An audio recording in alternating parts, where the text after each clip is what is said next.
And welcome, ladies and gentlemen. I'm David Ruben. You're listening to SciFix, radio devoted to the realm of science fiction. I don't know if there is another show like this anywhere. And I am privileged to have an amazing author on with me today, Delson Armstrong. He is the author of the best-selling science fiction series, Red Serpent. Now, just for a moment, before we get into the questions, you got to check this out. The Dark King approaches. The dictator of humanity prepares for war. A revolution arises. The falsifier uncovers his destiny, and the prophet reveals his secrets. On Earth, the clandestine vampire elder council summons a great man to awaken a primordial evil locked in the abyss of Antarctica. That is enough for me. I'm sold. Delson, welcome to the program. All right, great. I think that was just about 50 words that you said right there, and you got hooked. I'm hooked. You're hooked. And of course, you're in negotiations right now to make a film out of this, which I will be living for. Great. I mean, what you read from there was basically the second book. The second part of the the second book of the. And the first book, what's the name of the first book? The second book is the Prophet's Secrets. Yeah, that's right. The Red Serpent, the Prophet's Secrets. Yeah. That's right. And the first book is Red Serpent, the Falsifier. Oh, this is the stuff my life really revolves around, these kinds of themes. Right, and, you know, one of the things that I would like to talk to you about, aside from the fact that you're a great writer and that these are incredibly compelling themes and really provoke us to think about life, you know, from a different perspective. Why do you think that science fiction is growing in such popularity? It seems to me like over the last at least 10 years, science fiction has dominated the theaters. Why? It's because first it's the escapist, feeling where people want to escape from their mundane lives and live in another universe, live in another world for those 2 hours if they're watching a movie or for those few minutes or whatever if they're reading a book.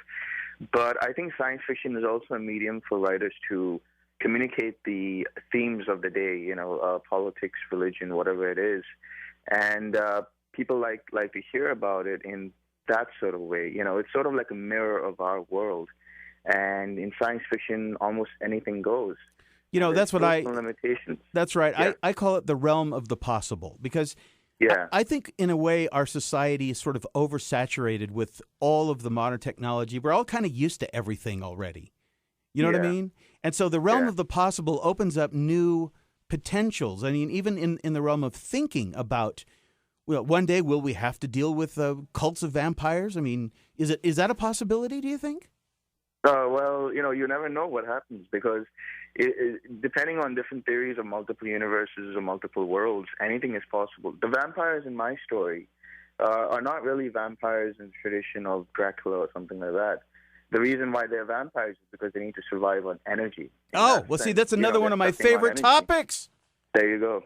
Energy vampirism. Listen, I have met energy vampires, and they are real. Right. So there you go. I mean, it's something that's there. There's a cult, there's a group which wants to embrace this sort of vampirism. And they're compelled to because something has happened to them in the course of their evolution. Mm-hmm. Mm-hmm. And of course, science fiction really. I don't know if you're familiar with the book, The History of the Future, but it goes back. I am familiar with that. Yeah, and it goes back and it looks at the H.G. Wells' predictions and so many of the things that people wrote about in science fiction hundreds of years ago have literally come true. Exactly. So the question is science fiction, in a sense, a self-fulfilling prophecy? I would consider, personally, I consider that the case because, I mean, we right now, the kind of world that we're living in, is a science fiction. It was a science fiction 50 years ago. Wouldn't you say so? Absolutely. 50 years ago, I mean, I was born in the 50s. I remember the first television sets. I mean, if you can imagine that.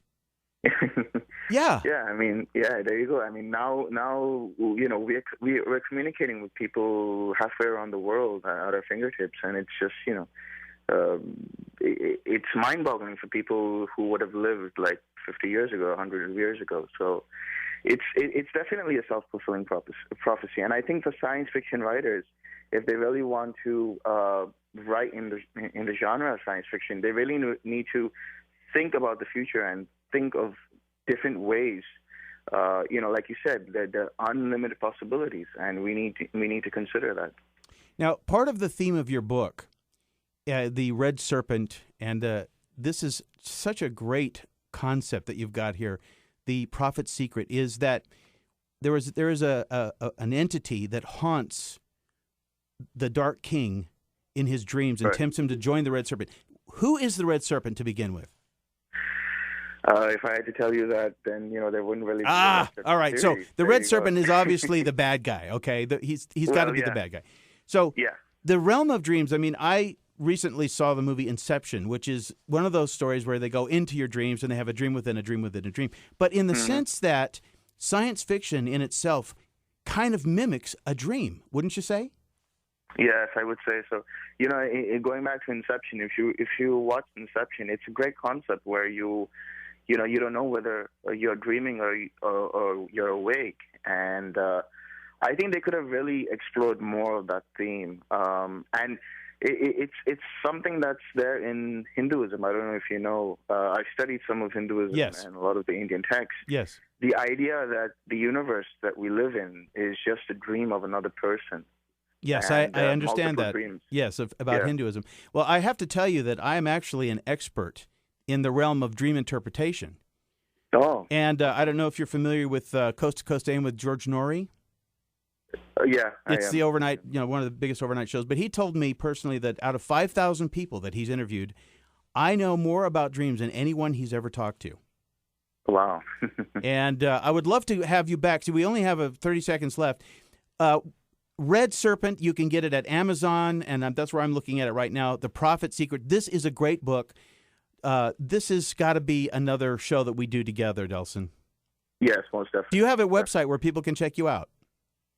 Yeah, I do. It's DelsonArmstrong.com. DelsonArmstrong.com. Delson, thanks for being my guest today. I want to have you back. Will you come back? Of course I do. Absolutely great. Thank you, my friend.